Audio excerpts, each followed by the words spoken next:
Hein?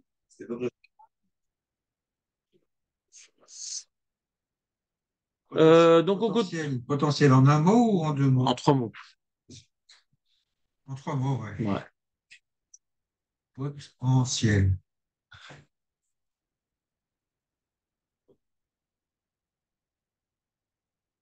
Et tu sais comment on développe le potentiel? En faisant la mila optimale.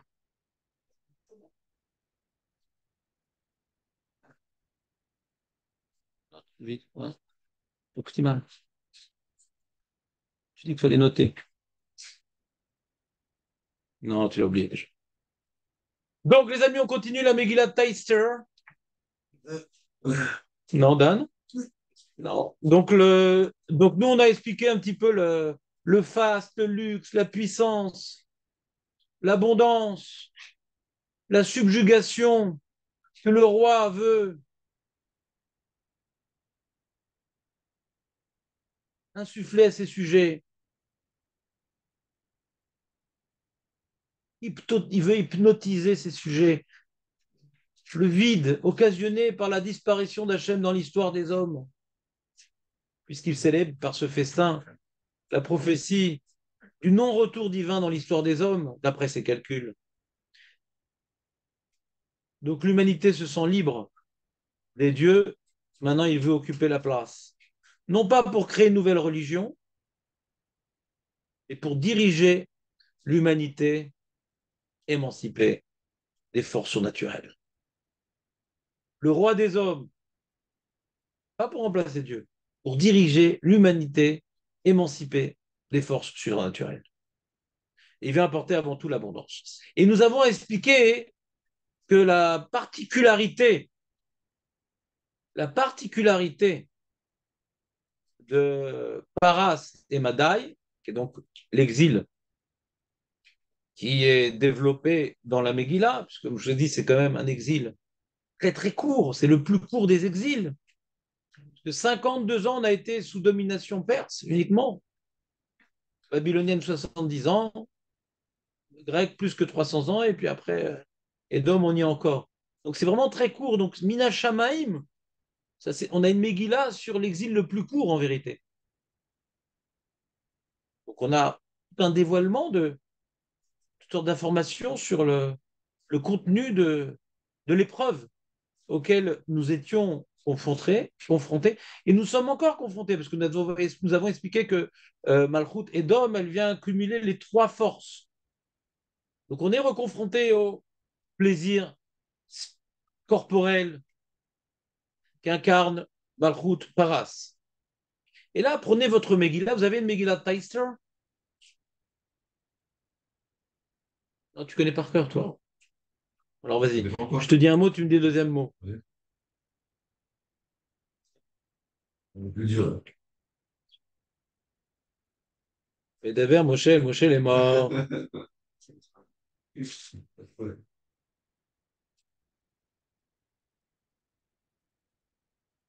Donc tu vois, on a fini de décrire la décoration extraordinaire de la cour du palais, machin truc.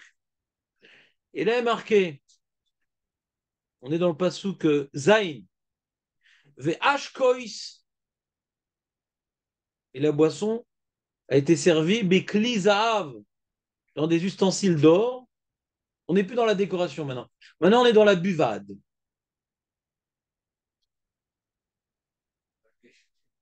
Non, dans la buvade. Mikelim Shodin Malchut, donc le vin, peut-être des caves du roi, rave en abondance, qui a d'Ameler, abondance, dévoilant le potentiel du roi, qui a d'Ameler. Le vin coulait à flot. Tu te rappelles, Marco, de ce michté? Incroyable. Toi, quand même, le coca, t'étais paumé là-bas. C'est trop sucré, le vin. Tu fais le kidouche sur quoi, alors? Raisin. C'est tout. Non, c'est pas mieux, le jus de raisin. Sur la bière. C'est 2 fois plus calorique que du coca, le jus de raisin. C'est pareil. Ve'ashtia chadat en ones. Et donc la boissonnade était selon la coutume, sans être contraint, sans être contraint. Qui règne Yassad Amelech al kol rav betou, comme ça. Il a institué le roi sur toutes les, comment dirais-je, les officiers de sa maisonnée, la Asod Kirson Ishvaïch, de faire selon la volonté de tout un chacun. Qu'est-ce qui manque dans la description du Michté ici? Razak David. Tu connaissais David? Je te présente David. Extraordinaire, c'est un concept. Ouais. C'est bizarre. Quoi, tu y as pensé maintenant ou tu le savais? Non. Qu'est-ce qu'il est fort. Ah là là. J'aime pas trop le vin, donc c'est ça. T'aimes pas trop le vin? Alors, je suis allé à leur place, je me dis, bon, ben, d'accord, c'est ne pas son œuvre. Tu aurais préféré la Bkeila Tov et la Daf Shabbat. Il est étonnant que ce festin qui rentre, écoutez bien la question, Raymond, écoute la question. Il est étonnant que ce festin qui rentre, étonnamment, dans de nombreux détails, et les lits, et les vases, et les murs, et les tapis, et les machins. Un festin, c'est à manger quand même. Et là, on parle que du vin. Il n'y a pas un seul aliment qui figure. C'est pas possible qu'il n'aura pas servi à manger pendant 180 jours. Pas possible. Puis c'est pas honorable en plus. Maintenant, il veut subjuguer ses sujets. Ouais. Le vin, c'est tout à fait honorable quand il vient accompagner un repas. Mais si maintenant on boit du vin en dehors du repas, c'est méprisable. C'est pas que Vodamalchut de faire un pub. Pourquoi les versets ne parlent pas de nourriture? Tu as déjà pensé à cette question, Dan? Incroyable, des années que tu lis ça, la communauté. Mais est-ce qu'ils sont quittes de ta kriya? Oui, mais j'étais après, bah, c'était là. Non, Michté, c'est Shtia, Bevadaï. Michté, c'est un festin bien arrosé. Il y a à boire, mais il n'y a pas que à boire. Non, ça s'appelle faire la bringue. Vous savez comment on traduit faire la bringue? À farbringen.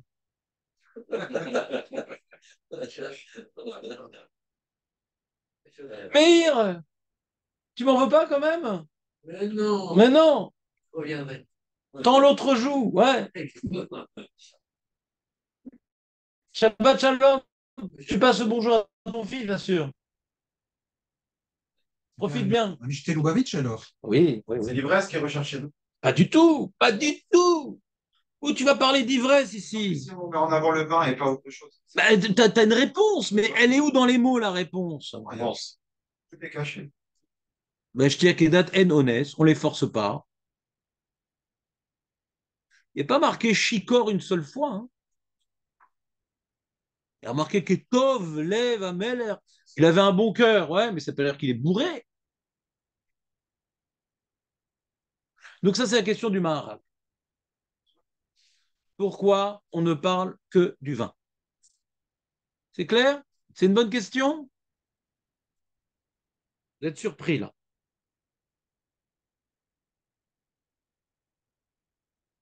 Omer Maharal, Vekaché Meod. Vekaché Meod. Hein? T'as pas de feuille. Puni. Fallait venir en retard. Vekaché Meod. Quoi? Il n'y a pas de feuille, je la donne à la fin. Tu connais, quand je donne les feuilles au début, on ne m'écoute plus, on est dans le texte. Quand même 20 ans d'expérience. Vekaché Meod. Parce qu'il dit, il a un postulat, le Maharal, c'est que une Seouda Mechoubedet, il y a plus à manger qu'à boire. On n'est pas là pour se bourrer, on est là pour jouir. La jouissance, c'est tu manges bien et tu bois un petit peu. Donc c'est pas shoot qu'il y avait plus à manger qu'à boire. C'est pas shoot. Donc puisque c'est pas shoot, pourquoi le verset n'en parle pas? Pourquoi il disait non c'est ça aussi. Pourquoi le verset, non seulement, je reprends la question, non seulement ne parle pas de nourriture, mais le verset, il s'alourdit sur le vin. Et dans quel kéli il a été servi? Et quel était le vin? Le vin, c'est le vin du roi, et en abondance. Et il y avait des serviteurs qui avaient reçu des prescriptions comment le servir. Ouais. C'est pas uniquement qu'on évoque le vin, on s'allonge sur le vin. C'est pas uniquement qu'on parle un peu du vin et c'est tout. On parle trop du vin et pas du tout de la nourriture. Vous suivez ou pas? Ça tombe très très bien.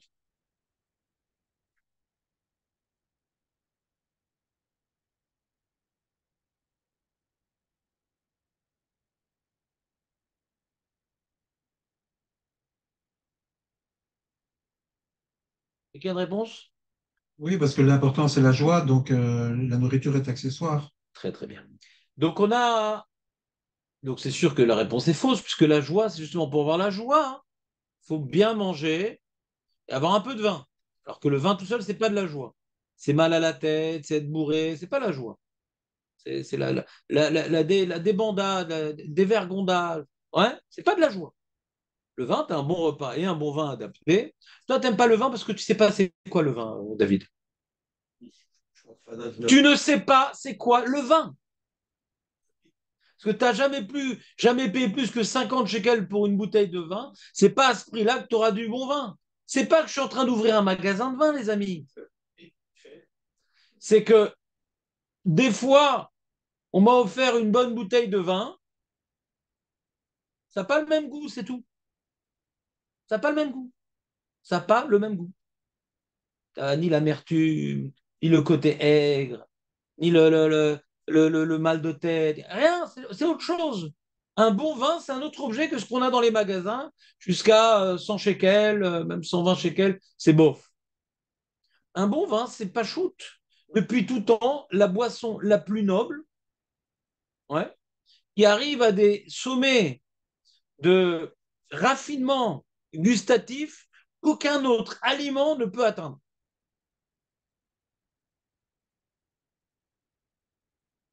Aujourd'hui, je vais vous faire l'apologie du vin. Et tout de suite, pour ceux qui n'aiment pas le vin, ils commencent à économiser. Ouais, le vin, c'est quoi le vin? Le vin, déjà, ce qui est intéressant dans le vin, ouais, c'est que tu prends des raisins, d'accord?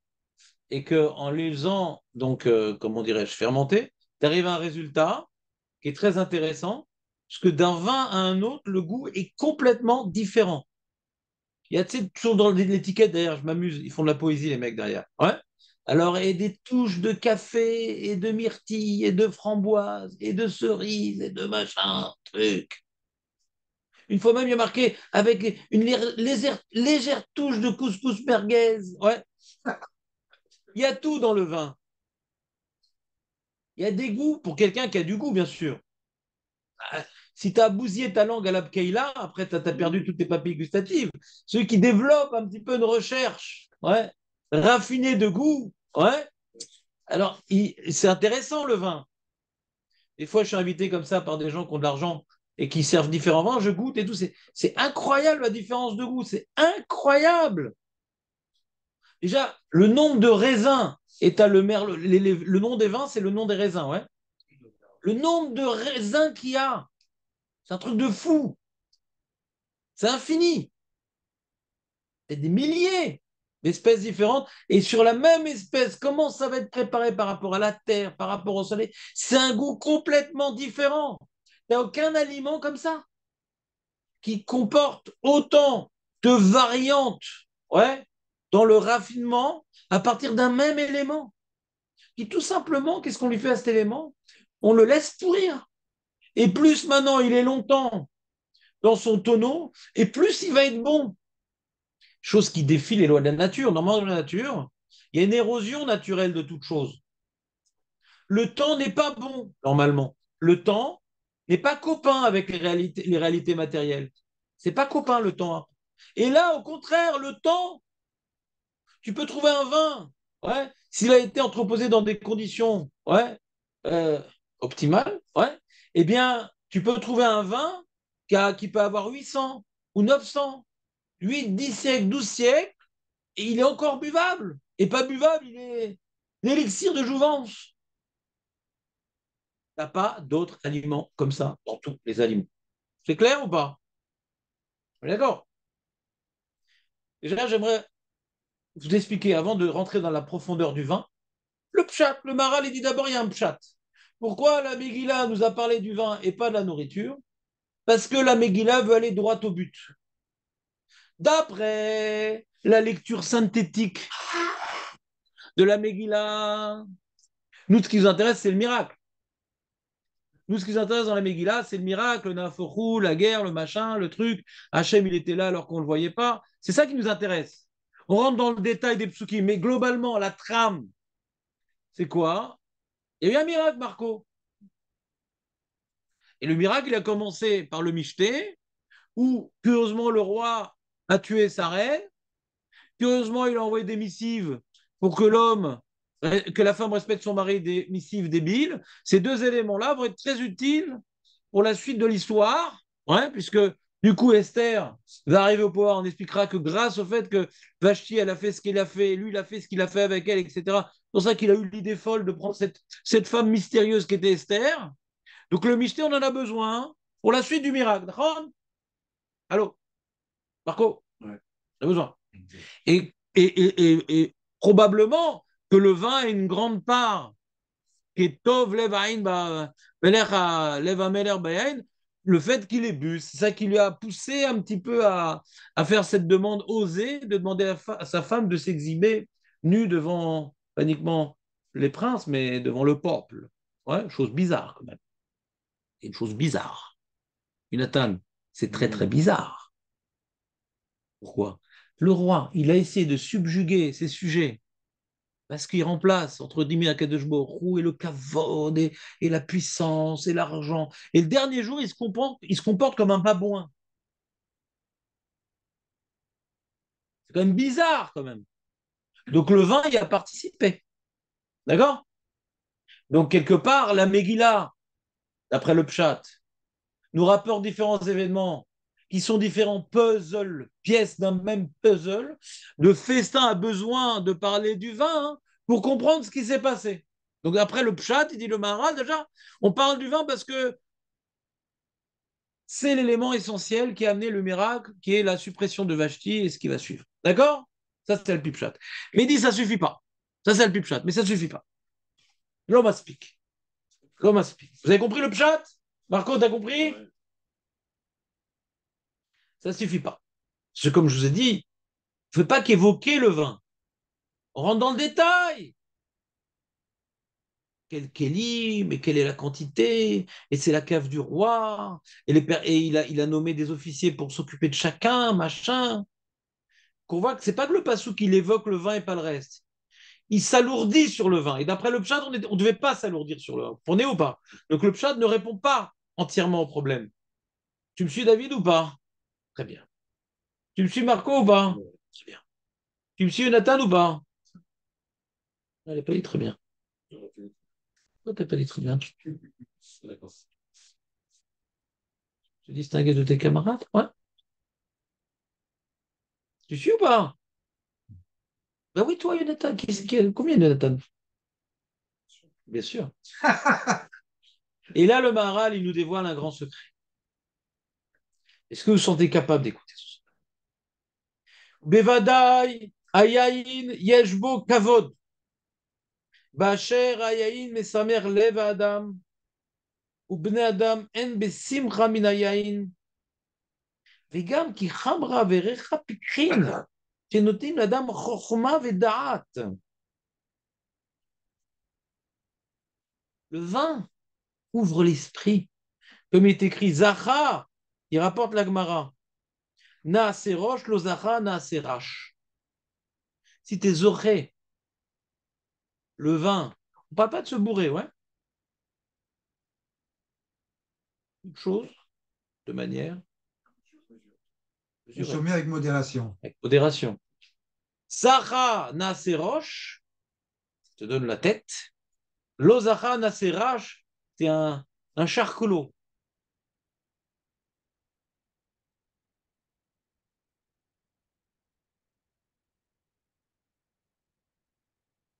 donc il dit comme ça, il dit Mipnekar ikar aseuda nikret al shem shtia ki achila bilvad chomrit ven tzarich achila rak shelo ye adam chaser velidei achila שהוא שבע אז היין משמח אותו לכן ikar azu nikra al shem hayayin. C'est-à-dire, ici on a dit que le roi Achashverosh, Dan, il voulait subjuguer. Il voulait montrer sa force, sa grandeur, son élévation. De donner à manger, c'est quelque chose de matériel, manger. J'ai faim, je mange. J'ai faim, je mange. C'est pour combler un manque, la nourriture. D'accord? La nourriture, David, détrompe-toi, ne réjouit pas. Non, Bassar ne réjouit pas. On commence les sa mère en même temps, mais il y a une. Ah là là, Dan, tu Ouais. peux neutraliser, s'il te plaît, les ennemis, les infiltrés. Ouais. Combien de fois je vous répéterai Vas-y. En simcha ela bebassar korbanot. En simcha ela bebassar korbanot. Et la simcha, elle est, parce que je mange de la viande, qu'une partie, elle est mise sur le misber, je mange à la table du roi. Rachim et fourrage, on va serrer de souka. En simcha ela bebassar korbanot. Pshat, Hein? Pshat, Tu parles halakha? Halakha? Moi, je te parle Gemara. Ce qui a marqué En simcha ela bebassar, t'as oublié un mot, korbanot. Aval bizman hazeh. Aval bizman hazeh, Dan, comment on est Mikaim la simcha bizman hazeh? Qu'est-ce qu'a dit la Gemara, Dan? Yahin. Gemara mefuresh. Le problème, c'est le Rambam. Il dit En simcha ela bebassar veyahin. Et si tu es que commentateur, bon, comme les gens ils aiment bien la viande, alors prendre la viande. Mais Chazal ne nous disent pas ça. C'est simcha, c'est bassar korbanot ou yahin. D'accord? C'est quoi la différence entre Bassar Korbanot et Bassar? J'ai expliqué il y a 30 secondes. Donc le problème ici, c'est que on mange parce qu'on a faim.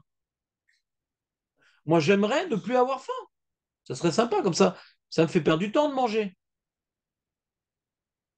Ça comble un manque. Hachem, il a fait que pour que l'homme ne délaisse pas son corps, alors il est attiré par la nourriture, etc., etc. Donc, on associe à la nourriture des plaisirs. Et c'est pas de la simcha, c'est des jouissances.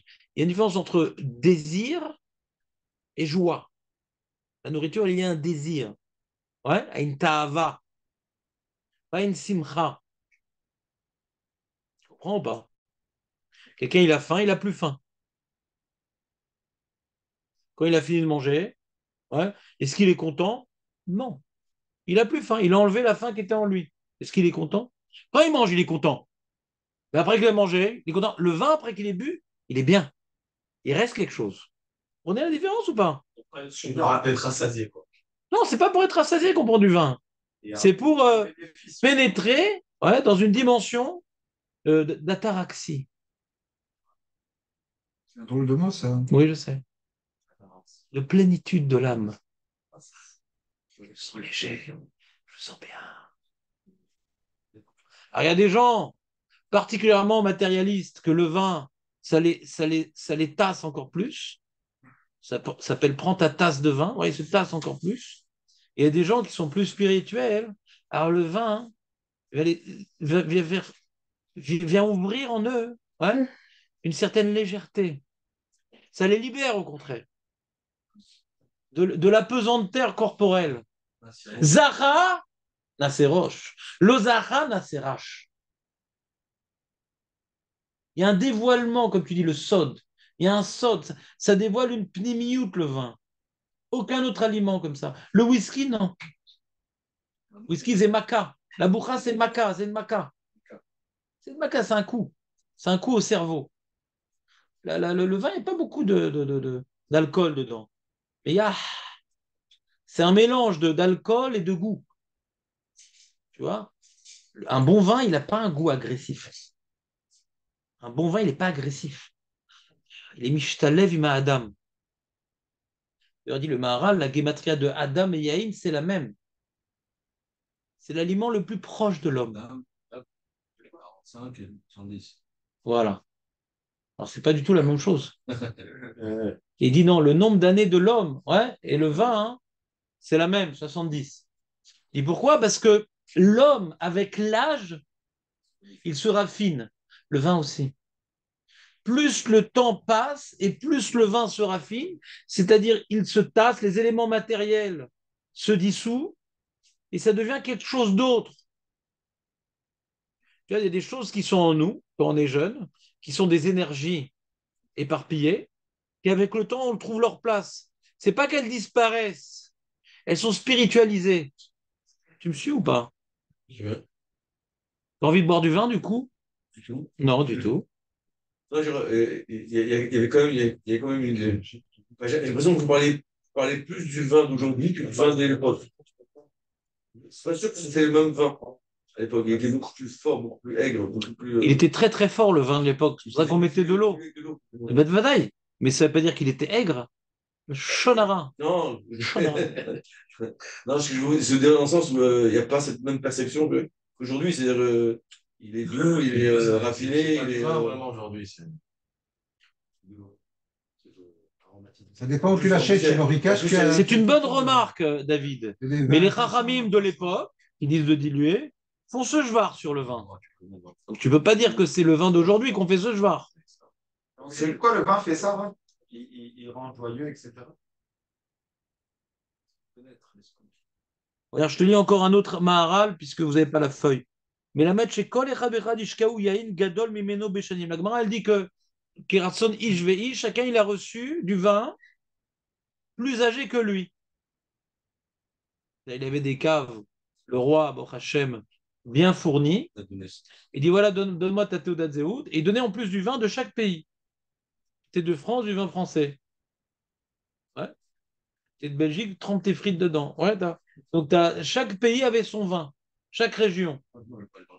Donc c'est-à-dire qu'on voit dans le vin, il va dire que Shivim Panim la Torah, ouais, Shivim Panim le Yain. Chacun est recevant adapté à lui. Tu veux ou pas?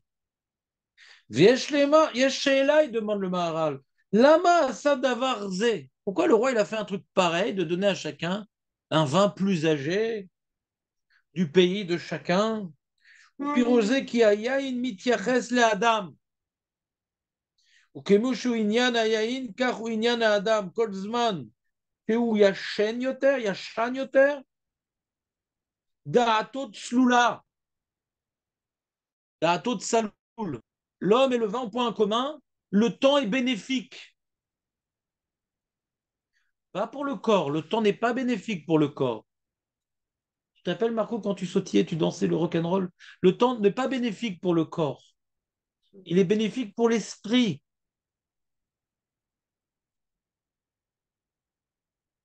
והאין גם כן כל שהוא ישן יותר, ou yoter tsaloul vamon, Chazal, écoutez bien, c'est une Mishnah dans Pirkei Avot. Tu adores Pirkei Avot, David. Smith, les Karas, surtout entre. Alomed minaz genim, celui qui étudie des skenim, comme moi par exemple.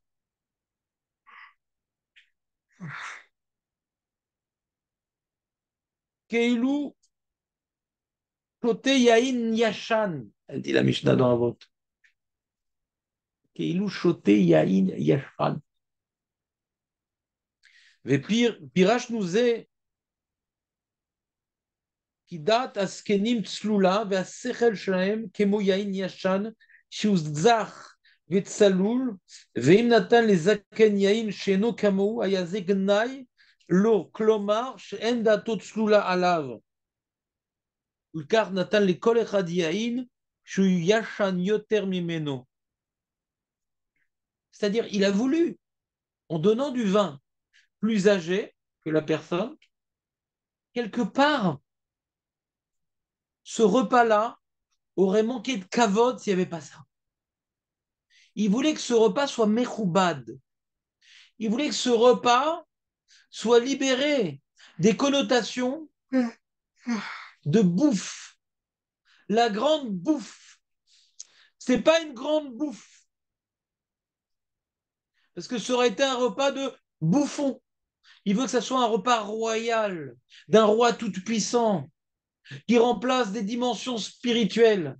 Alors l'élément essentiel qui doit occuper ce repas, même si la nourriture également était présente, Mais le vin demande pour faire du vin un raffinement, une expérience, une intelligence. La viande, tu coupes une bête, la gorge, tu prends un morceau, tu mets sur le feu.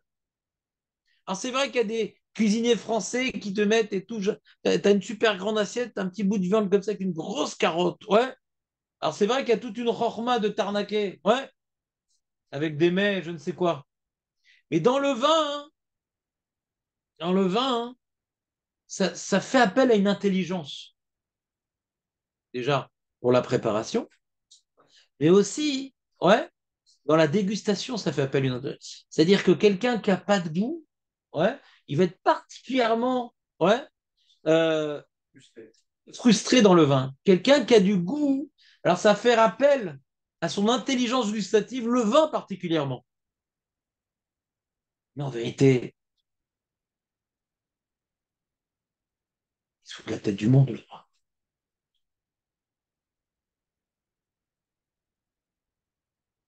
Je vous explique. Je vais vous expliquer ce qui est en train de se passer. Pour vous expliquer ce qu'on est en train d'étudier, je vais vous donner un exemple. Nous, les Français, ouais, les frangaouistes, ouais, nous, les Français, donc nous, on a toute une culture gastronomique. Chaque région a ses plats, ses machins et tout. Il y a une richesse gastronomique. Il y a des gens qui font le, comment dirais-je, le tour de France gastronomique, les goïms.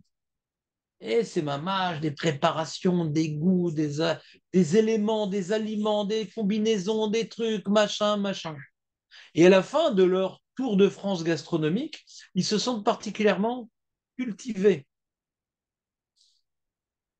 On ne mange pas d'hamburger, mais de frites. Ouais. Nous, on est cultivés, nous. Ils regardent avec orgueil les Amerlocs, avec leur fast-food, ces sauces grasses, insipides, plein de sel, plein de sucre. Non, nous, on est raffinés. C'est comme être, ouais, un diamant dans le groin d'un cochon. Sauf, mon ami, tu bouffes. Tu te fous de la tête de qui? Ton raffinement gastronomique te donne bonne conscience. On n'est pas des bêtes, dit-il. Le sanglier, dit-il. On n'est pas des bêtes. Nous, on recherche un raffinement. Alors, on met le couteau à droite, la fourchette à gauche, une petite serviette. On sert le vin comme ça et pas comme ça.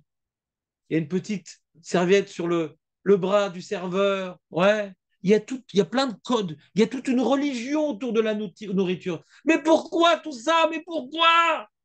Passe-moi la bouteille au goulot. Pourquoi tout ça?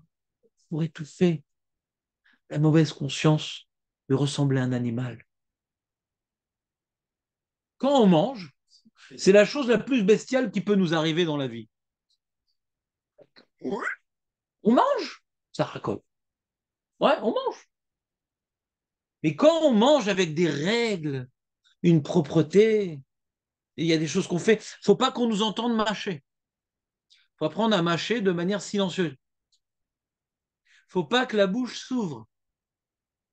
Parce que quand la bouche s'ouvre, on risquerait de voir quelques miettes, ouais, collées à tes dents de sanglier sauvage. Ouais.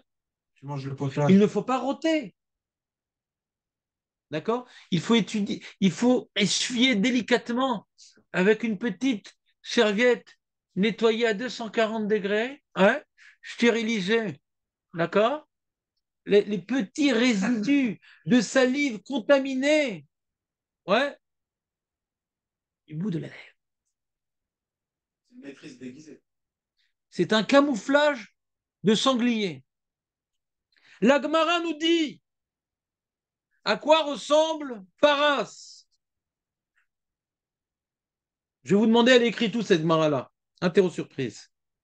Tania, Amar Rabban Gamiel, Beshlosha Dvarim, Oev Ani et Aparsim,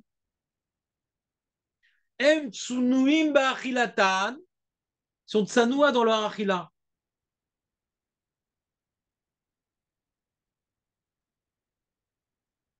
Tsunuim Bebet Akise, il y a des peuples, ils font leurs besoins ensemble. Hein. On a retrouvé des WC, ils sont tous ensemble, il n'y a pas de cloison, etc. Snouim et Betakissé, c'est une notion qui est devenue à la mode, ouais, mais ce n'était pas répandu dans toutes les cultures. On a honte de faire déféquer comme un animal à côté d'un autre homme, même qu'on nous entendrait, ouais, des bruits, des choses comme ça. On a honte, Naron. Ça s'appelle la tsniout dans Betakissé. Et l'Alakha nous rajoute qu'on n'a pas le droit de parler dans Betakissé, etc. Il y a toute une tsniout autour de Betakissé, Naron. Alors les Parsim, il dit, Rabban Gad, il dit, ouais, Vani est un Parsim, j'aime bien les Perses pour ça, t'as vu? Ils font attention, ils mangent de manière tsanoua, ils vont aux toilettes de manière tsanoua, également dans leurs relations conjugales, ils sont tsanoua. Comme on voit au sujet de Achashverosh, ils venaient venir les filles le soir, ils ne faisaient pas le rapport conjugal la journée. C'est que dans l'obscurité, ils sont tsanoua.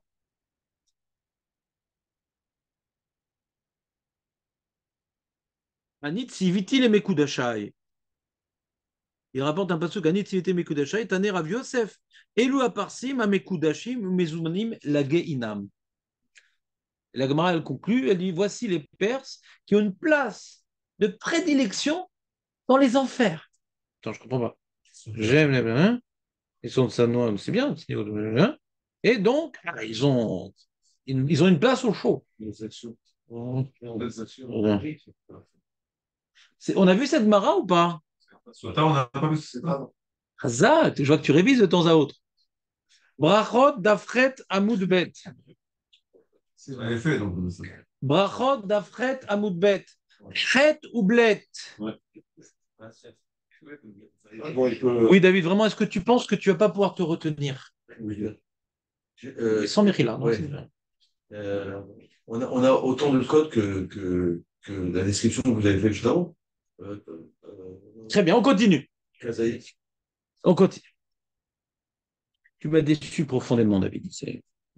J'efface toutes les louanges que j'ai dit à ton égard. Tu peux refaire le cri du sanglier? Non, c'est uniquement quand je te regarde que j'y arrive. Donc, ouais, je sais, tu es ma source d'inspiration première. On reprend, David. Je m'occupe de toi dans quelques instants.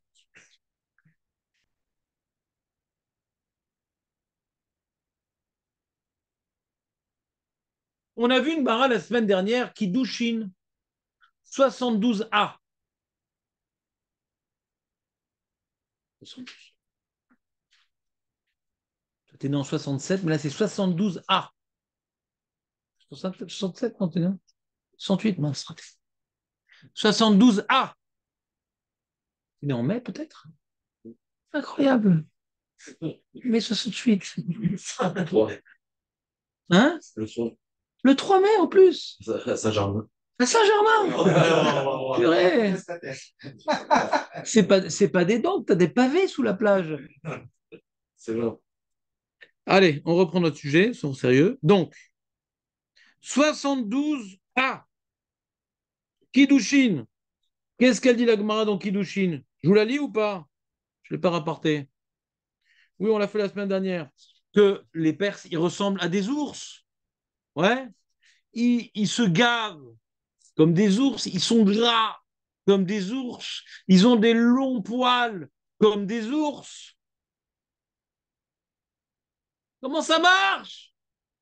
On compare les Perses au peuple le plus bestial possible et ils sont les plus tsanois possibles. Alors c'est la notion que je vous ai expliquée. Plus tu es bestial, plus tu veux camoufler ta bestialité. Les Français sont tellement bestiaux. Non, non, non. Ne réponds pas, attention. J'arrache le bras. Ouais. Mets sur vibreur. Et le téléphone et la bouche. Mets les deux sur vibreur. Ouais. Merci. Donc les Français sont tellement des baltava, ils ont créé tout un code, ouais, face à la nourriture pour ne pas se sentir, pour camoufler le sanglier qui rugit en eux.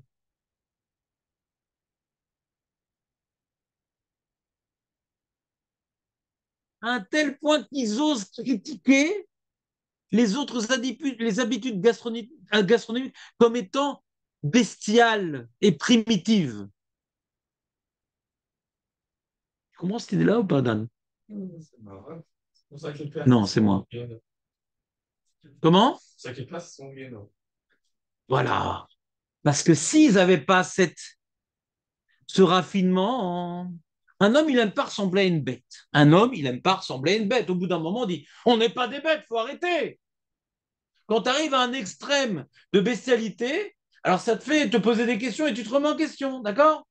Mais quand tu as un équilibre, c'est que ta bestialité elle est camouflée par un raffinement, tu vas jamais te remettre en question et tu vas rechercher des plaisirs de plus en plus loin, de plus en plus vicieux, de plus en plus pervers, parce que tu n'as pas mauvaise conscience. Donc, ce camouflage de bestialité par ce raffinement a pu les amener à une recherche de perversion qui leur a donné une place de prédilection, Gainam.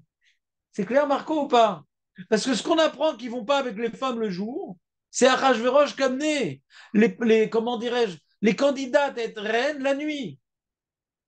Donc il était Boel, les femmes, et après il les renvoyait. Quel tsniout.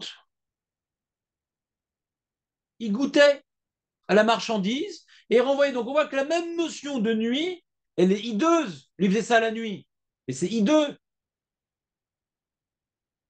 Tu dis, elle est adaptée, elle n'est pas adaptée. Non, je goûte, on verra. Et comme je fais ça la nuit, on n'est pas des bêtes. Ce message nous concerne, les amis. Nous avons tous des défauts. Le problème, est-ce qu'on va faire tchouva dessus, oui ou non? Si on a bonne conscience, on ne fera pas de tchouva dessus. Et on sera particulièrement invité et accueilli chaleureusement au Gainam, Chazvé Shalom. Il y a des gens, par exemple, tu vois, ils délaissent la synagogue, la tfila, le truc, mais ils font beaucoup de recèdes, ils vont à Zaka, ils vont à Mada, alors ils ont bonne conscience, j'aide beaucoup au niveau social, machin, ou l'autre, il est antipathique au niveau social, mais il étudie toute la journée, il prie honnête, etc. On a toujours des qualités, mais ne crois pas que tes qualités, ton raffinement, vient compenser tes défauts. Il faut être mouchlam dans tout. Et des fois, plus tu auras des qualités dans un certain domaine, plus tu vas te permettre une perversion dans l'autre domaine parce que tu n'as pas mauvaise conscience. Je fais quand même des choses bien dans la vie. Vous me suivez ou pas? Faut pas se sous-estimer, dire je suis nul, je vaux rien. Mais il faut pas que mes qualités m'aveuglent sur mes défauts. Faut que si j'ai réussi dans ce domaine-là, hein, au Hachem, je m'occupe de Chesed, je suis Amada Zakat, donc j'ai une certaine volonté. Exploitons cette volonté pour également me mettre au service des valeurs spirituelles dans ma vie juive au jour le jour. Je dois apprendre de mes qualités qui témoignent d'un certain potentiel pour exploiter ce même potentiel dans d'autres domaines. Mais pas me rassurer, ça va, je suis pas un rachat, moi je fais ci, je fais ça. Emmanuel Kant, le philosophe, tu te rappelles d'Emmanuel Kant, il dit cette idée-là? Les grands philosophes, c'était pervers, mais à un niveau très, très élevé. Ouais. Dans la Et c'est pas ça que je voulais dire. Emmanuel Kant, ouais, a écrit dans son livre Le fondement métaphysique des mœurs, hein. C'est un nom comme ça compliqué que quand tu connais le titre, on a l'impression que tu es super intelligent. Tu n'as pas besoin de lire le bouquin, déjà on t'applaudit. Il y a des titres comme ça sympas. Alors quand tu dis Les mains sales de Jean-Paul Sartre, ça fait nul. Ouais, voilà, c'est les fondements métaphysiques des mœurs, je pense que ça s'appelle. Je le disais quand même, je me suis rappelé du titre que j'ai pas lu. Donc, lui, il a écrit un bouquin de morale, sociale, etc., qui est assez proche d'ailleurs du judaïsme, assez proche des valeurs du judaïsme. Pour un philosophe, il est moins tordu que les autres au niveau de ses idées. Il développe une morale, un travail sur soi, une volonté, etc., etc. Il explique que les sociétés, pour exister, ne peuvent pas être entièrement mauvaises. Elles ont besoin d'une certaine valeur, une certaine qualité pour que cette société puisse s'appeler une civilisation et non pas une secte primitive, il faut qu'elle ait une valeur. Si elle a plus de valeur, elle disparaît.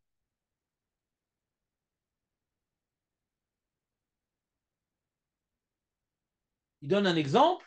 Si maintenant on bannit le tabou du vol, c'est pas mal de voler.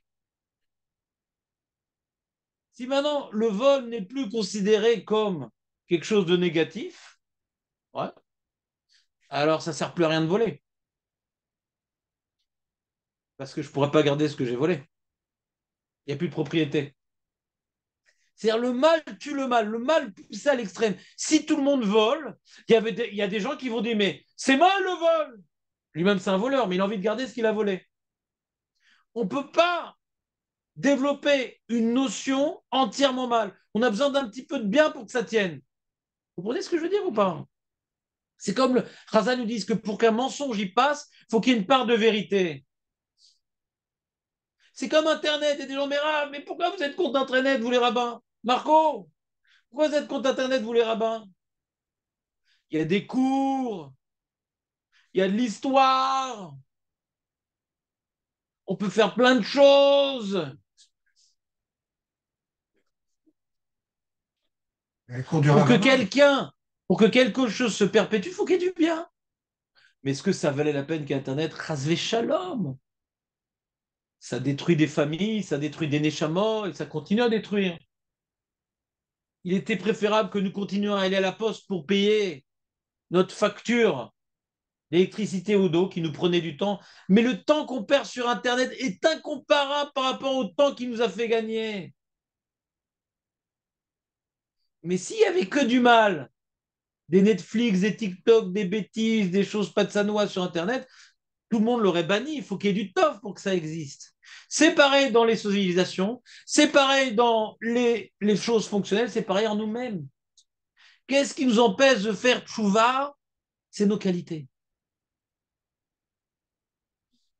Pour certaines personnes. Et pour d'autres personnes, non, si j'ai réussi dans ça, pourquoi je ne réussirais pas dans ça non plus? Vous comprenez ou pas? Donc nous avons dans la Megillah un développement tout à fait particulier de l'épreuve face aux attirances corporelles. D'accord?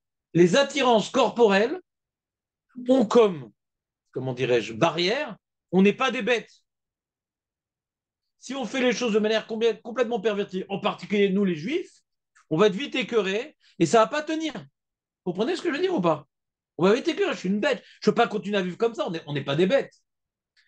Donc ici, il y a un développement très profond de la Megillah pour montrer c'est quoi la force de Paras, c'est quoi la force des Ta'avot, c'est d'y associer un raffinement, quelque chose d'intellectuel. Ça n'a aucune mauvaise conscience. On a été un repas gastronomique. C'était intéressant, la couleur. Tu as vu comment il a combiné? On disait, il a réussi à combiner les haricots verts avec des petits morceaux de grenade, avec saupoudré de... Ah, c'était intéressant. Vous ne connaissez pas ce genre d'ambiance? Neuilly, tout ça? Ça coûte cher. Ça coûte cher. Donne-moi des boulettes de falafel en bainou. Donc, c'est Ahi. Tassif, hummus. Ahi. pareil pour le vin, alors. Le vin, exactement, les grands goûteurs. Ah, tu es œnologue. Les œnologues. Tête de neurologue. D'accord, œnologue, ta vie, c'est d'être un intestin ambulant avec une langue pendante. Ils n'ont pas la Torah, on peut leur demander quoi? Non, elle s'adresse à nous. On a le même corps que les goïms. On a le même Yetzera que les goïms. Quand maintenant, on vient spiritualiser, intellectualiser ouais, nos bas instincts, on voit plus le mal dans la chose. Vous comprenez ce que je veux dire ou pas? Mais, comment ça s'est terminé l'affaire? Vena fort où? Le premier Vena fort où il est là? Après tout ce que le roi il a montré, les métaux précieux, l'organisation. En plus, tu vois, les hommes ne sont pas mélangés aux femmes. Il y a le micheté du roi, le micheté de la reine. C'est beau. Chut, quelle classe, quelle noblesse, quel raffinement, quelle organisation. Le dernier jour, le roi, il a dévoilé sa sanglisation profonde par le vin. Le vin, ça dévoile. L'élément qui était là pour prouver ton raffinement a dévoilé ouais, la porcherie ambulante que tu incarnes. Il y a écrit comme ça dans la Gemara. Vous voulez une autre Gemara? Ça fait longtemps que je n'ai pas fait une Gemara. La même. Megillah 12b. 12b. 12Békistan. 12b, je crois, non? Où est-ce que je les marquette? Où est-ce que je les marquette? Marquette. Voilà. Voilà, 12b. Il y a un comme ça. Beyom Hashevi'i Ketov Lev Ameler Beyain. Le Maharal demande, pardon, la Gemara demande le 7e jour, donc il a fait un Michté de 180 jours et un Michté de 7 jours. Donc le dernier jour du Michté, lorsque Ketov lève Ameler Beyain, quand il avait le cœur bonifié par le vin, ouais, il a fait sa demande débile de dire à Vashti de défiler nu avec sa couronne. Pas ici, là. Ouais. Et qu'est-ce qui s'est passé? Elle a refusé Balagan. D'accord? On va expliquer ça un peu plus tard. D'abord, la Gemara demande, c'est quoi? En tout cas, pendant 180 jours ou 185 jours, il a fait un mystère avec du vin. Quoi, il n'y a que le dernier jour qu'il était. Betovlev, elle demande la Gemara Makar. Dafka, Ayom Azé, Aya Betovlev, la Gemara demande. Atu Adashta Lotav, Libe Bechamra, quoi. Il a bu du vin pendant toute ce fait. Pourquoi c'est marqué quand il était? Il avait son cœur rempli de joie par le vin. Mais on a l'impression qu'il n'y a que maintenant. Makara. Et avant, il n'avait pas ça. Il a besoin de beaucoup de jours pour être imbibé. Vous comprenez la question ou pas? La question. C'est question de Diouk Pachout. Ce jour-là, il était bien, et les autres jours, il n'était pas bien. Diouk Pachout. Alors, regardez la question, la réponse d'Agmara, elle est incompréhensible. L'Agmara, elle dit un truc incompréhensible, le Maral va répondre. Il va expliquer ça. Écoutez, je vous explique l'Agmara. Enfin, je vous lis l'Agmara. Amar Rava. Rava, il a dit Yom Ashvi Shabbat Aya. On dit Beyom Ashvi, c'est pour dire que c'était Shabbat.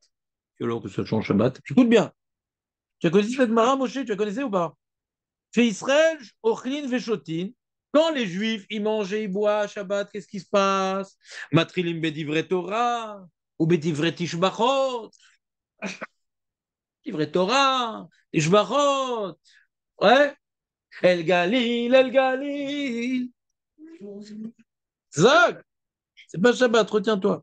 Aval Umata Olam, Sheochlim Veshotin, En Matrilim Ela Bedivre Tiflut. Tu leur donnes à boire et à manger Shabbat, c'est la vulgarité. Nous, c'est l'élévation et eux, c'est la vulgarité. Comme ça, le dit la Gemara. Dans la Séouda de ce rachat-là, qu'est-ce qui s'est passé? Alléluia, Omri, ils étaient en train de dire ah, les Mèdes, les femmes Mèdes, ouais, elles sont plus belles, les Mèdes. Alors, c'est écrit que les femmes, en majorité, elles sont d'origine Mède, toutes les femmes, parce qu'il y a écrit dans la Torah Ezer Kenagdo, donc la femme, elle Mède, ouais. Donc les femmes Mèdes, elles sont plus jolies, disait-il. Madayot, non, tu vas aller l'ouvrir, non, les Perses sont beaucoup plus belles. Eli, qu'est-ce que tu fais, Eli? Un spécial? Amar lahem Achashverosh. Moi, j'ai acheté un truc spécial que vous n'avez pas. J'ai un engin. La mienne, elle est chaldéenne. C'est une mini Babel, la mienne. Il dit Keli, Shani Mishtameshbo. L'engin, donc c'est l'origine de la femme objet, ouais. L'objet que moi j'utilise, ouais. Tu l'as acheté à l'Express? Non, pas du tout. Alibaba Express, elle vient de Babel. Je l'ai acheté en gros. Elle est ni Mède, ni Perse, et la Kasdaï.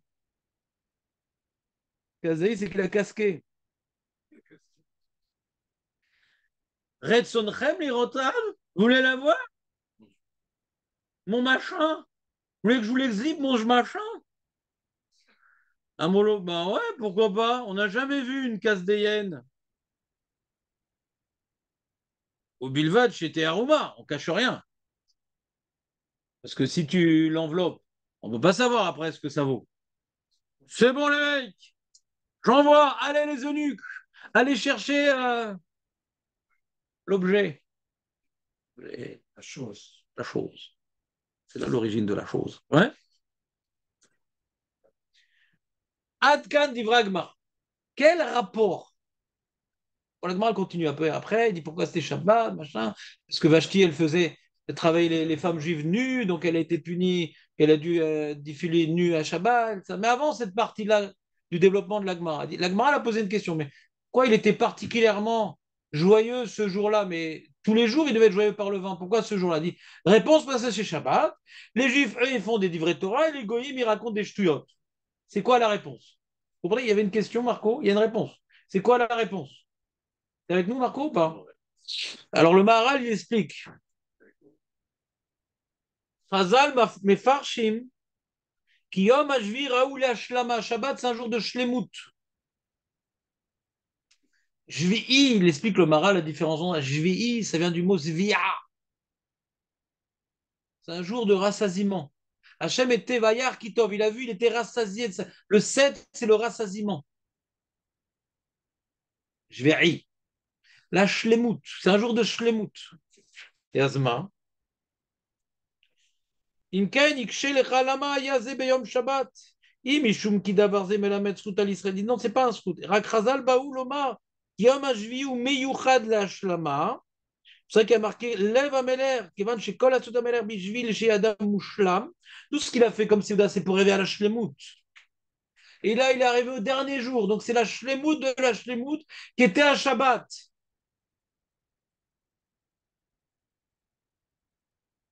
Donc, on est à la shlemut de son comment dirais-je, de son mishté. Le jour qui incarne la shlemut. Donc là, maintenant, il est shalem. Et qu'est-ce qui se passe? Un goy, quand il est shalem, il fait ça. Et un juif, quand il est shalem, il fait ça. C'est ça qu'il explique la Gemara. On va voir ce qu'il dit le Maharal. Et il dit...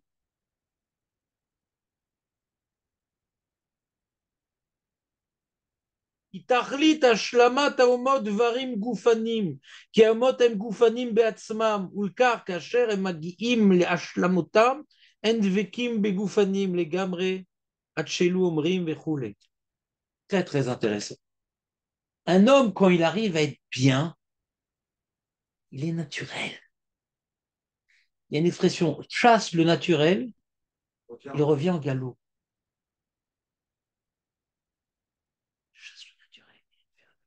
Mais des fois, on retient notre côté naturel. Mais quand tu es bien, tu manques de rien. Tu te lâches. Tu te lâches. Quand le juif, il est bien, il est savé à Shabbat, il se lâche. Il fait des jouachot, il fait des divrei Torah. Il y a son naturel qui ressort. Sa véritable essence, son intériorité déborde à l'extérieur. Quand il n'est pas bien, alors il a des soucis, il n'arrive pas à étudier, pas... mais là, il est bien. Quand il est bien, alors... L'imota Mashiach, ça sera une période où on sera bien, il ne manquera rien, et donc toute notre spiritualité pourra s'épanouir. Donc on n'arrive pas à épanouir notre spiritualité parce qu'on a des contrariétés, on a des agressions, on a des difficultés, donc notre nature, elle ne veut pas sortir. Mais le goy, quand il arrive à sa shlemout, alors il laisse sortir son côté naturel, c'est son attache aux réalités matérielles. Il s'est travaillé 186 jours, le roi, de retenir sa nature d'ours. Mais arrivé à la shlemout, après toute cette mise en place extraordinaire de ce grand michté, et le vin, il dévoile le sod, Nasserosh ou Nasserash. Eh bien, même la tsniout, qui lui donnait bonne conscience, il a perdu. Il demande à sa femme de défiler nue, alors que même lui, le rapport conjugal le fait dans le noir. Ou pas? Je sais pas. Naturel qui revient en gueule. Hein. Exactement. Il y a une histoire. J'avais lu un écrit autobiographique de Benny Lévy. Tu connais Benny Lévy, toi, David? C'est ton genre. Quoi? Tu connais. Et c'était donc le secrétaire de JPS. JPS, c'est pas une équipe de foot, c'est Jean-Paul Sartre. Ouais. Et donc, machin, existentialiste, il a fait changer Sartre de certains de ses concepts, machin, il a influencé Sartre. Donc, c'était un mec particulièrement intelligent qui était mais complètement assimilé. Il faisait partie du judaïsme égyptien. Les juifs égyptiens étaient complètement, des intellectuels complètement assimilés. C'était une catastrophe. Il a même changé de nom. Il s'appelait Benjamin Lévy. Il a changé en, je crois, Victor la chrétienté, je crois pas. Un truc affreux. Ouais. Il a changé, je ne sais plus comment il a changé, un truc affreux. Et c'était comment dirais-je, le spécialiste mondial de maoïsme. D'accord? Et un des derniers philosophes à étudier les Grecs dans l'ancien grec, dans le grec ancien. C'est lui qui a préparé Bernard-Henri Lévy aux examens de sa thèse de philosophie. Donc c'était une super grosse tête. Et il faisait partie des milieux mondains et intellectuels parisiens. Et nous, ce qu'on ne sait pas dans ces milieux mondains et parisiens, Pierre Victor. comment il s'appelait? Pierre Victor. Pierre Victor Khazak. Pierre, donc, parce que c'est par rapport à un apôtre, et Victoire, c'est la victoire de la société judéo-chrétienne ou chrétienne judéo. Ouais, Pierre, merci. Donc, tu vois le niveau d'assimilation quand même. Binyamin Lévy, Pierre Victor. D'accord? Et Kadoua, il a fait tchouva, etc. Comment il explique sa tchouva? Il était dans une soirée avec les plus grands ouais, intellectuels de France, donc du monde, parce que pour nous, les Français, on est les plus forts. Eh bien, donc avec Simone de Beauvoir, et donc, et toute la clique, et c'était, Hachem Ishmor, une grande dépravation morale là-bas sur place. Et donc, tout le côté bestial de la France ressortait, mais pire qu'ailleurs, pire que dans les tavernes des prolos. Ça prenait une dimension de décadence. Lui, c'est Mina Shameim marié avec une juive. Mina Shameim, il s'est marié avec une juive. Mash Mina Shameim. Les deux étaient complètement assimilés. Et ils se sont regardés durant ces soirées-là. Mais qu'est-ce qu'on fout là? C'est hideux, c'est écœurant, c'est contradictoire, c'est antinomique. C'est une horreur. Donc il a connu l'horreur de l'hypocrisie du goy qui s'arracole. La réalité corporelle, c'est ça qui est prédominant en lui. Il peut être le plus grand philosophe, le plus grand intellectuel, mais sa réalité corporelle, c'est elle qui l'a fait refuser la Torah lorsque Hachem s'est adressé à eux. Et c'est elle que, même quand il a traduit la Torah à sa façon par le Coran, le christianisme, il a complètement abîmé, dénaturé, déstabilisé. Parce que ce côté corporel, il est fondamental. Il est entièrement ancré en lui. Et donc, chasse le naturel, il revient au galop. Et donc, Hachem, par cette histoire-là, nous apprend quelque chose de fondamental. Après, on va être confronté après la Megillat Esther à Galut Yavan, après Galut Rumi. Dans Galut Rumi, reprend l'épreuve, comme je vous ai expliqué la semaine dernière, reprend l'épreuve aux attirances matérielles. Ici, on a un enseignement profond ouais, sur les mensonges de la civilisation ouais, Goy. La civilisation Goy attire le juif. Parce que le juif il a besoin de shlemut. Et comment tu proposes quelque chose de plus chalem, alors il est prêt à abandonner la Torah parce que quelque chose de chalem. Et moi, on va lui proposer une situation avec une grande richesse, une abondance, un raffinement. La Megillah nous montre, regarde, le fond de la chose. Regarde. Et moi, je n'ai pas assisté. Réfléchis bien si tu n'as pas assisté à ça.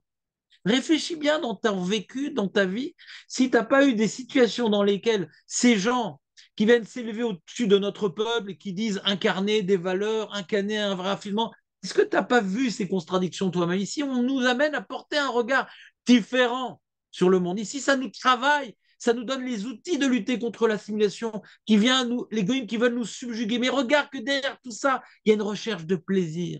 Derrière tout ce qu'ils veulent avancer, il y a une recherche de plaisir. Les philosophes grecs étaient des pédophiles, ne n'oublions pas.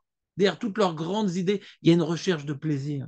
Ils ne sont pas intéressés par un développement intellectuel, spirituel, par un raffinement. Tout ça, c'est pour avoir de bonne conscience. Tout ça, c'est pour donner encore plus d'énergie dans leur perversion, parce qu'ils n'ont pas mauvaise conscience.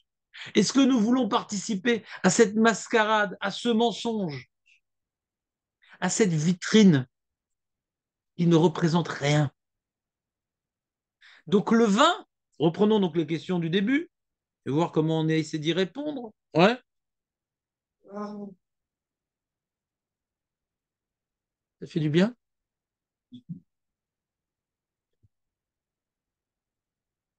Raymond, qu'est-ce que tu veux dire? Ah, je sais pourquoi il sait que la communauté pédophile veut détruire la toucha de l'enfant. Les gens, ils sont contre la toucher. Ils supportent pas. Ils sont obligés d'aller. Ouais, ouais, ouais. En français, ça s'appelle ils ont un besoin de souiller. Ils ont un besoin de souiller parce qu'ils ne supportent pas l'Akdoucha parce qu'ils savent qu'ils sont des bêtes. C'est pour ça qu'ils ont une haine viscérale envers l'Akdoucha du Ham Israël. Ils doivent souiller. Des enfants. Ils doivent souiller. Non, mais l'homme est chané. La bétoula, l'enfant, même l'animal. Leur bestialité, on voit qu'ils veulent souiller. Parce que sur eux, ils n'arrivent plus à faire de travail. Donc, ils ne supportent pas. L'idée poussée à l'extrême, c'est Marchémo Hitler, qui dit qu'il a voulu tuer, donc il faisait des autodafés, il détruisait les livres de philosophie, de morale, etc., parce que ça lui donnait mauvaise conscience. Il a voulu détruire la mauvaise conscience. Détruire la mauvaise conscience. Ça, c'est Amalek. Détruire la mauvaise conscience. C'est bon que les nazis, dans les films, ça, donc ils étaient classe. Genre... Oui, mais ils mettent en avant le corps. Le corps, c'est la culture du corps. Les statues du corps. Le beau, c'est le corps qui est avant. Le musclé, celui qui est anormal, on tue. Il y a une place à la perfection corporelle uniquement. C'est le corps, la culture du corps. Et pas la spiritualité. Chasvé shalom. Plus tu es spirituel, plus tu es recherché. Il faut être corporel. Fort, combatif, hargneux, vengeur. Comme un animal. Animal de combat. Ils voulaient faire ressembler leur peuple à des animaux de combat. Des pitbulls. Kitsu, résumons le développement d'aujourd'hui. On a commencé par une question qui était la suivante. Dans cette description fastidieuse et un peu trop longue au goût de l'approche littérale, on parle de trop de détails. Cela nous vient nous titiller. Pourquoi dans ce festin qui était trop détaillé, on ne parle pas de nourriture? On cache la nourriture, on parle que de vin. Et dans des ustensiles en or, et c'est un vin qui exprime la sagesse, on veut donner un vin de l'âge plus âgé que la personne. Ouais, toi qui as de l'expérience, je vais donner un vin d'expérience et qui vient de ton pays. Ouais, donc qui s'adapte à ta réalité bien, bien profonde, à l'homme qui est en toi, au subtil qui dort en toi. Donc c'est tout ça qu'il a voulu exhiber à Rajverosh, c'est qu'il y a quelque chose de Mechouba, d'honorable dans sa civilisation par laquelle il voulait subjuguer tous ces sujets. Personne n'est subjugué par un sanglier. Donc il voulait donner quelque chose de plus Mechoubad. Et donc le vin, pourquoi les psukim ne parlent que du vin? Pour montrer en vérité l'intention profonde d'Achashverosh. C'était par le vin qu'il arrive à les subjuguer. Regarde la cave qu'il avait. Il a de tous les pays, de tous les âges. Pourquoi il s'intéresse aux aliments raffinés, aux aliments subtils? C'est pas passe-moi la cuisse et je mange avec les mains. Non, il mange avec la fourchette, avec le couteau, la petite serviette. Il va aux toilettes, fais attention qu'on l'entende pas, fais attention qu'on ne le regarde pas quand maintenant il a un rapport avec le corps. Le corps pour lui, c'est pas important, la preuve.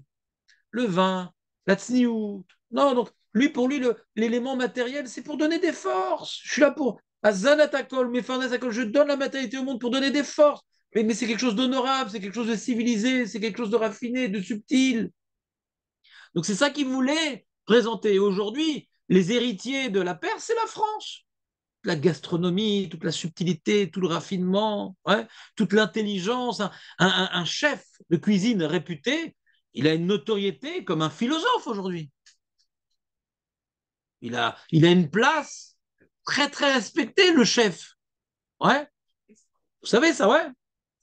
Pas parce qu'il gagne de l'argent. Waouh, quelle connaissance, quelle expérience, quel goût.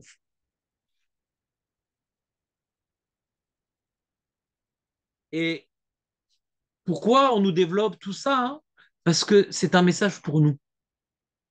Amigla est écrit de Beroir HaKodesh. C'est pour nous apprendre à regarder la véritable face de la civilisation de plaisir raffiné, dans laquelle nous avons dû, comment dirais-je, par laquelle nous avons dû traverser et passer durant de nombreux siècles. Ne nous laissons pas aveugler. Au plus profond de ça, il y a une recherche de plaisir. Au plus profond de ça, il y a une recherche de se libérer d'une mauvaise conscience. Au plus profond de ça, il y a une recherche de shlemut dans les plaisirs. Et donc le 7e jour du Mishté, le jour du Shabbat, le jour où Hachem donne à l'homme la possibilité de rechercher l'épanouissement. On voit dans cette mara que même le goy, il a une recherche d'épanouissement le Shabbat. Et c'est pour ça que le goy, il n'a pas le droit d'être Shomer Shabbat. Parce que comme son épanouissement est matériel, ça sera pour lui un jour de destruction le Shabbat. S'il va rechercher à tout va ses plaisirs. Donc c'est pour ça que à Gol Shomer Shabbat, Rav Mita, Yomam Valala Loishbotu, comme c'est le jour d'épanouissement et son épanouissement, il est dans les plaisirs. Le Shabbat, c'est le début de la fin. Donc, pour sauver le goy de l'autodestruction, il n'a pas le droit de respecter le Shabbat. Vous prenez cette idée-là ou pas? Alors que nous, comme on a une réalité spirituelle, on a une partie d'Akadosh Baruch Hu en nous. Hachem s'est reposé le 7e jour. Hachem a arrêté de construire le 7e jour. Nous aussi, on peut arrêter de construire. Un goy, il ne peut pas. Yomam Valala Loishbotu. Il ne peut pas s'arrêter de construire parce que dès qu'il s'arrête de construire, il doit jouir.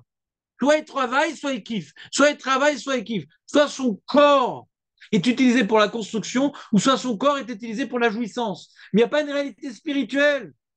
C'est des bâtisseurs jouisseurs. Mais s'il n'est pas bâtisseur, il est jouisseur. Il est dangereux. Regardez, par exemple, il y a un truc extraordinaire, Venise. Ouais. Je sais plus, t'as lu l'histoire de Venise ou pas? C'était la fête, Venise. C'est un truc de fou, Venise. Comme ils n'ont plus besoin de bâtir, c'était des commerçants avec comment on appelle ça, comment on appelle ça? Gondole. Non, gondole, c'est les chapeaux quand il pleut. Le, leur, je sais plus comment on dit. Ils ont placé un peu à différents endroits des places commerciales, hein? Je sais plus comment il y a un terme aujourd'hui. Et donc, ils avaient plein d'argent. Ouais. Ils avaient, sur 365 jours, je crois, 200 jours de balles, je crois, un truc comme ça. C'est que de la balle, ouais. 200 jours de balles. Mais les balles masquées, c'est du znout.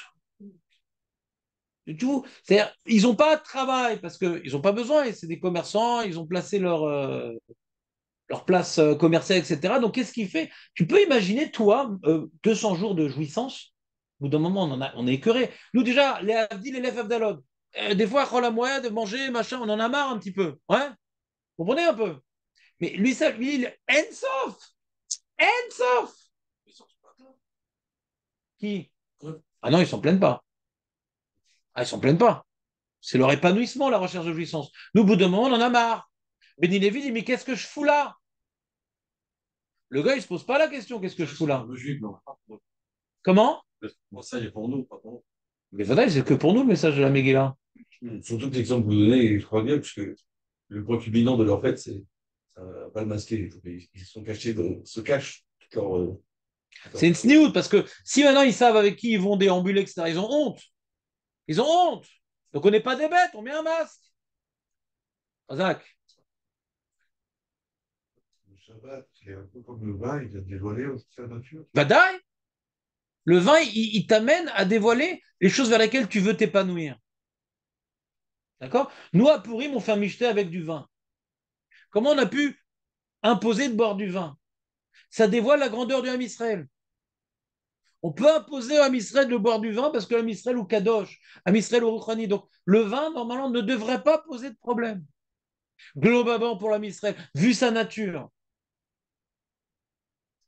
Ça va au contraire dévoiler en nous un épanouissement. C'est comme on dit, tu vois, normalement, qu'est-ce qui se passe dans un michté? C'est d'Ivrei Torah, Tishbarot, Pirushim sur Megillah, et je t'aime, mon frère, la fraternité. Il y a beaucoup de fraternité à Purim, beaucoup d'Ahava.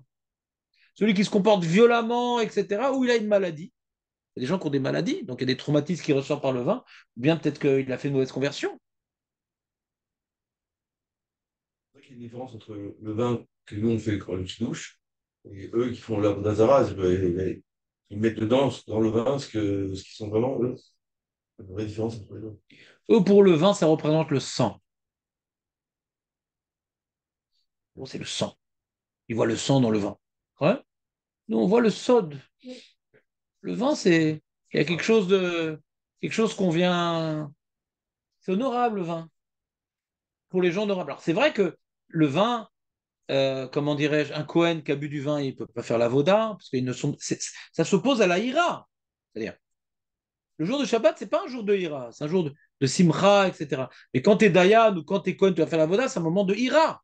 C'est un moment où tu dois être saméar, tu dois être sérieux, discipliné. Le vin, il t'aide à t'épanouir, mais t'aide pas à exploiter, ouais, comment dirais-je, euh, tes devoirs. Et c'est un moment de laisser aller qui peut être élevé pour un juif. Le laisser aller du juif peut être positif, parce que c'est sa nature. Vous comprenez ce message?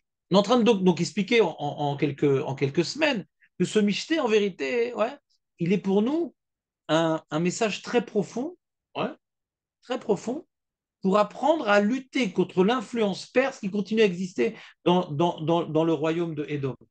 Que méfie-toi de toute la subtilité, de tout le raffinement, de toute la civilisation autour de la recherche des plaisirs. Méfie-toi, déconnecte-toi de tout ça. Parce qu'au fond de tout ça, il y a une recherche de plaisir bestiale. Et nous, ça ne nous parle pas. Donc la Megillat Esther, c'est pas uniquement un livre qui dévoile et qui développe la Géoula. C'est un livre qui nous amène à la Géoula. Parce que quand on aura intégré le message, de porter le vrai regard sur la matérialité qui continue à nous agresser, Bezrat Hashem, ça va mener la Géoula. C'est pas uniquement un message qui nous raconte quelle Géoula ils ont eu. C'est un message qui nous permet d'amener la Géoula finale. Vous me suivez ou pas?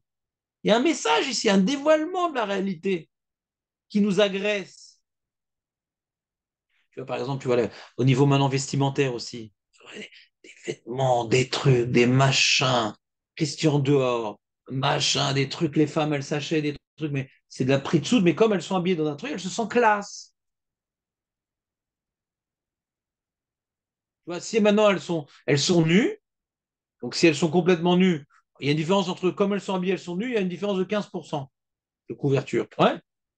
Mais comme elle a un petit collier Christian d'or avec un petit truc, je sais pas quoi, alors je me sens classe. Encore une fois, non, parce que tu as. Et puis ça va exactement avec la boucle d'oreille, et les chaussures, et le truc. Rien à dire. Ils cherchent à tout, dans toutes ces appels pervers et vicieux, quelque chose de raffiné, quelque chose de classe, quelque chose de noble. Mais c'est de la vomissure. Une personne, plus un goy, il va être comme ça, raffiné, paraître, plus on peut se dire que. Il est pourri. C'est un pourri. Je sais pas, c'est-à-dire le phénomène, il existe. On n'a pas développé tous les phénomènes psychologiques qui existent dans l'homme. Mais c'est un phénomène, c'est un mécanisme qui existe. En nous aussi. Que plus maintenant on a une qualité auquel on est particulièrement attaché, ouais, et dont on est fier. Des fois, ça peut nous donner une bonne conscience et étouffer les cris de la mauvaise conscience par rapport à nos défauts. Et lui, Je fais une analogie comme ça entre les deux choses. Hein. Un, c'est le côté classe camouflé. confisqué. Je connais le feu de l'enfer qui brûle dans les yeux. Il y a un téléphone en dessous. Ouais. Un, c'est le côté classe tménique qui fait camoufle le truc. Et Voilà. l'autre, c'est une vraie qualité qui camoufle aussi. Je sais pas, que tu fais. C'est-à-dire, Pour moi, c'est un amalgame un peu. Rabban Gamiel, Ani Oev et Parsim. C'est une qualité, la tsniout. C'est une qualité. La Gemara présente la tsniout comme une qualité. Et le goy aussi voit dans ça une qualité. C'est pas tménique. Coco Chanel disait, dites ça à vos femmes. Coco Chanel disait, vous savez Coco Chanel? Vous savez pas? C'est la droite, c'est Hein? Je me fous, je m'en fous. En tout cas, elle disait, mais ils sont tous collabos. C'est qui n'est pas collabo? C'est collabo. Ford, il donnait de l'argent à Hitler, truc. Qui n'était pas collabo? Qui? Ouais. Ça nous a dévoilé quel est le vrai regard des goïms sur nous, c'est tout. Dès qu'ils ont l'occasion. C'est comme aujourd'hui.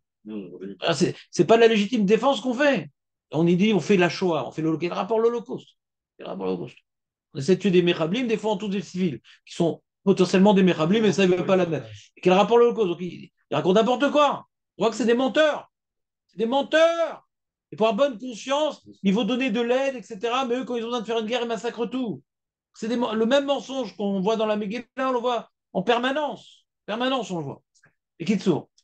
Coco Chanel disait, que pour l'esthétique féminin, il faut cacher les articulations. C'est-à-dire, il n'est pas esthétique de découvrir ses genoux ou ses coudes. Donc, si votre femme ne connaît pas encore la tsniout, elle découvre les genoux ou les coudes, il faut savoir qu'elle est moche. Elle est moche. C'est que le cheval, on voit bien ses articulations dans le cheval. La femme, elle doit savoir suggérer ses formes sans les dévoiler. Même une femme perverte comme Coco Chanel, ouais, savait que l'exhibition des parties animales de la femme, donc ses articulations, n'a rien de beau. On excite le sanglier en face, mais c'est pas beau. Tu peux refaire le cri, Raph. Donc on va créer aussi une religion de l'esthétique. Ça c'est beau, ça c'est pas beau, ça c'est raffiné, ça c'est primitif, ça c'est vulgaire, ça c'est noble. C'est un peu pour ça que toutes les plus grandes civilisations, les plus grands fondements que les juifs sont faits par les plus grandes civilisations, pas les, soi-disant les plus raffinés. Bah oui, c'est-à-dire que Babel n'a pas fait de persécution religieuse. Paras, on le voit ici, n'a pas fait de persécution religieuse. Yavan, oui. Et Yavan, c'est la civilisation, c'est parce que nous, on a quelque chose à proposer, mieux que vous, etc. Vous comprenez ou pas? Bon, je vous ai pas trop saoulé, ça va? Non, il était bien ce coup-là. On a une feuille? Non, c'était un autre écrit. Ton cri de guerre, il était extraordinaire.